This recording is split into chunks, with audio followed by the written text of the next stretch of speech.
The millionaire CEO gave his leftovers to a poor homeless girl, and she unexpectedly saved his business. The girl's name was Ji Young Park, but everyone had called her Jenny since 3rd grade, when her teacher decided the Korean name was too difficult. She told Marcus this in the elevator, her voice still flat like she was conserving energy. She was 13, not 12. She'd been living in her aunt's basement in Pilsen since her mother died 8 months ago. Her aunt worked double shifts at a packaging plant and didn't ask questions as long as Jenny stayed quiet and invisible. "You go to school?" Marcus asked. "Sometimes." The elevator doors opened onto the 43rd floor. His assistant, Patricia, stared at them with unconcealed shock. Marcus Hale walking in with a homeless teenager. But Marcus had stopped caring about appearances around hour 6 of this nightmare. Conference room now, and Patricia. Get her something to eat. Real food. The contract was already pulled up on the large monitor. 47 pages of dense Korean text, legal terminology mixed with technical specifications for supply chain management, liability clauses, intellectual property rights. Marcus had stared at it for so long the characters had started to blur into abstract shapes. Jenny sat down in the leather chair, pulled it close to the screen, and began to read. Not translate, read. Her eyes moved across the text with the smooth rhythm of complete fluency, her lips moving slightly as she processed the meaning. Marcus stood behind her, watching, barely breathing. "This is bad," she said after 2 minutes. "What?" "Page 3, section 2.4. They're asking for full transparency on your proprietary logistics algorithm, not just licensing rights, complete access to the source code." She scrolled down. "And here, page 7. The arbitration clause puts all disputes under Korean jurisdiction. If anything goes wrong, you have to sue them in Seoul." Marcus felt something cold settle in his stomach. "Keep going." For the next hour, Jenny worked through the document, translating key sections, flagging problems, explaining nuances that went beyond literal meaning. She understood legal structure instinctively, the way some people understand music or mathematics. More than that, she understood strategy. "They're testing you," she said, turning to face him. "My mom explained this once. In Korean business culture, the first contract is never the real contract. They make it terrible on purpose. They want to see if you're smart enough to push back, if you respect them enough to engage seriously. If you just sign it, they'll know you're desperate. They'll own you." Marcus stared at her. 7 months of negotiations and no one, not his lawyers, not his Korean-American business consultant, not anyone, had explained it this way. "How old did you say you were?" 13. Jesus Christ. Patricia brought in food. A club sandwich, fries, a bottle of orange juice. Jenny ate mechanically, her eyes never leaving the screen, her mind clearly working through problems Marcus couldn't see. He found himself studying her profile, this strange, self-contained child who'd been eating his leftovers 3 hours ago and was now dissecting a $200 million contract like a veteran attorney. "What happened to your mother?" he asked, not sure why he needed to know. Jenny's hands stopped moving on the keyboard. "Pancreatic cancer. 18 months from diagnosis to end. No insurance. She worked 3 jobs trying to pay for treatment. It didn't matter." Her voice didn't change, but something in the room shifted. She was an interpreter. English, Korean, some Japanese. She was good at seeing what people really meant under the words they said. "She taught me that translation isn't about words. It's about intention." Marcus felt something uncomfortable move in his chest. "I'm sorry." "Everyone's sorry. Sorry doesn't change anything." Jenny turned back to the screen. "You need a counter-proposal. You have..." She glanced at the clock. 2 hours and 17 minutes. I can draft it in Korean. You need to show them you understand the game. I can't ask you to..." "You're not asking. I'm telling you what needs to happen." She looked at him directly for the first time since they'd entered the building. "You gave me food when you didn't have to. You let me up here when your security wanted to throw me out. You listened when you could have walked away. So I'm helping you. Not because I owe you, because I choose to." There was a dignity in the way she said it that made Marcus feel small. How many people had he walked past? How many lives had he dismissed as irrelevant to his empire building? This girl, eating from trash cans, had more clarity about obligation and choice than anyone in his boardroom. "Tell me what you need," he said.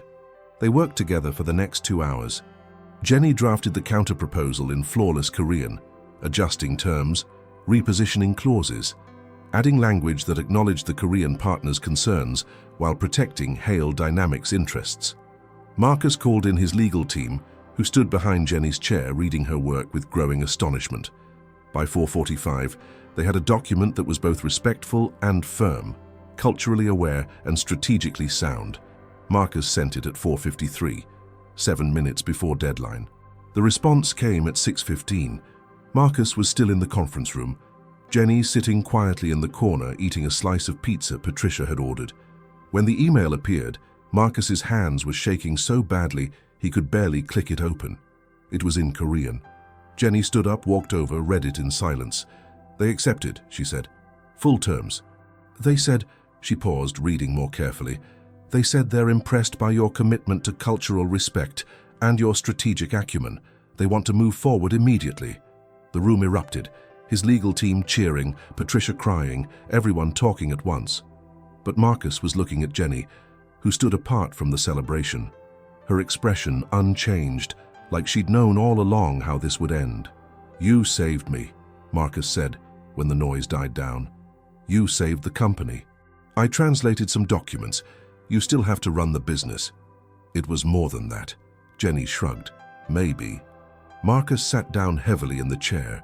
The adrenaline was wearing off, leaving behind exhaustion and something else, a clarity he hadn't felt in years. "What do you want?" he asked. "Seriously, name it. Money, a place to live. I want to go to school." The words came out fast, like she'd been holding them back. "Real school, not sometimes, every day.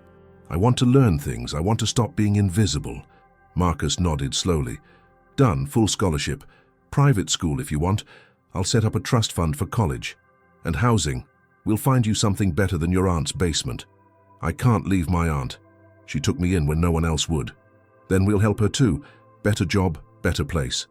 Whatever she needs."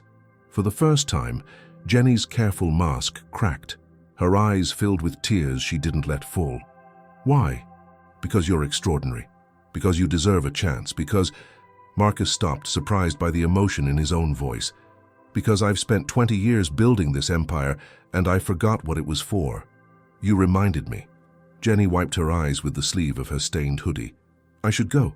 My aunt will worry. Patricia will drive you home." "But Jenny—" Marcus stood up, extended his hand formally. "I want you to come back. Tomorrow. Next week. Whenever you can. Not to translate. To learn. To be part of this. You have a gift, not just with language, with understanding people, with strategy. I'd be honored to mentor you." Jenny shook his hand, her grip surprisingly strong. "Okay. Okay? My mom used to say that life is just a series of translations. We're all trying to understand each other across different languages, not just Korean and English, but rich and poor, powerful and forgotten, the people who matter and the people no one sees. She said the best translators are the ones who've lived in both worlds." Jenny picked up her backpack, worn and patched with duct tape. "I've lived in both worlds now. Maybe that's worth something." She left with Patricia, and Marcus stood alone in the conference room, watching the Chicago skyline fade into evening darkness. Tomorrow he'd make the calls: scholarship, housing, opportunities. He'd change this girl's life the way she'd changed his business. But tonight, he simply stood there, thinking about the extraordinary luck that had brought a hungry child to his bench, that had made him offer his sandwich instead of throwing it away, that had created a moment of connection across the vast distance between their lives. 7 months of negotiations, saved by a 13-year-old girl who'd learned Korean from her dying mother, who'd learned strategy from poverty, who'd learned dignity from having nothing and choosing generosity anyway. Marcus Hale had built his empire on calculated risks, but this wasn't calculation. This was grace, unexpected, unearned, arriving in a stained pink hoodie with eyes that were too old and a heart that was still learning it was allowed to hope. He picked up his phone and called his wife. "Sarah, I need to tell you about my day. You won't believe it." Outside, the city hummed with its million private stories, its infinite translations between what people showed and what they felt, between the lives that glittered in office towers and the lives that searched through garbage cans for survival. Somewhere in Pilsen, Jenny was probably already asleep, exhausted from the day's strange miracles. And in a conference room 43 floors above the street, Marcus Hale was learning what his empire had always been missing. Not another acquisition, not another contract, but simply this, the recognition that the most valuable things can't be bought, only received, when you're wise enough to see them standing in front of you, holding out your wallet, offering salvation in a language you'd forgotten how to speak.